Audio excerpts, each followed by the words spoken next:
सन्तान विजु पट्टनायक पाखे आम जिते बसु विजु पट्टनायक से कथा बारंबार कहते RSS is the illicit child of the Hindus अवैध संतान मान कहते हिंदू मानकर किंतु देखो पुओ नवीन पट्टनायक आरएसएस सांगे बीजेपी सांगे जोड़ी होती कथार चलती समर्थन दे चली अंध भाव आपण जो हरिजन भाई माने थिले मोर मन अच्छी सड़ई रे चा पिउथिले सड़ई रे चा पिउथिले लोक दुकान रे बसई दियंती कांग्रेस सरकार आसला कांग्रेस गोटे प्रकार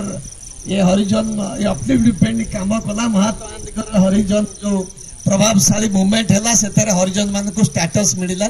जे आस्ते आस्ते आस्ते आस्ते से मेन स्ट्रीम के आसिले किंतु आज देखिबो हरिजन टोका माने मु देखुची मुंडे जय श्री राम मारिक बुलुचंती जो बीजेपी माने ताको हिंदू बोलिकी गणु नथले आदिवासी हरिजन को से माने अण हिंदू बोलिकी नियंती एबे भी जाओ नागपुर ताको आरएसएस हेड ऑफिस रे केही जने हरिजन केबे आरएसएस रो बड़ पोस्ट को जाइले किंतु एबे देखो जेतिक हरिजन पिला एबे मु देखुची मांगा सारा मुंडे ताकर जय श्री राम पताका मरा आइची ताको गाड़ी आगे से जो रामंकर पर्ता चलची कहले मु बीजेपी हे गली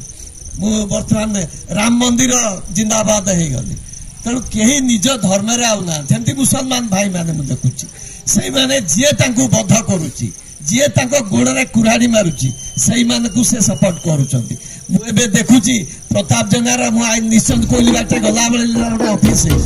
मु देखुली 100 मुसलमान टोका सब गाड़ी नहीं कि सेठी दौड़ा चली कहीं की जाउछ से बेईमान से विश्वासघात दल को कहीं जाउछ गला थर अपन मान को भोंडे की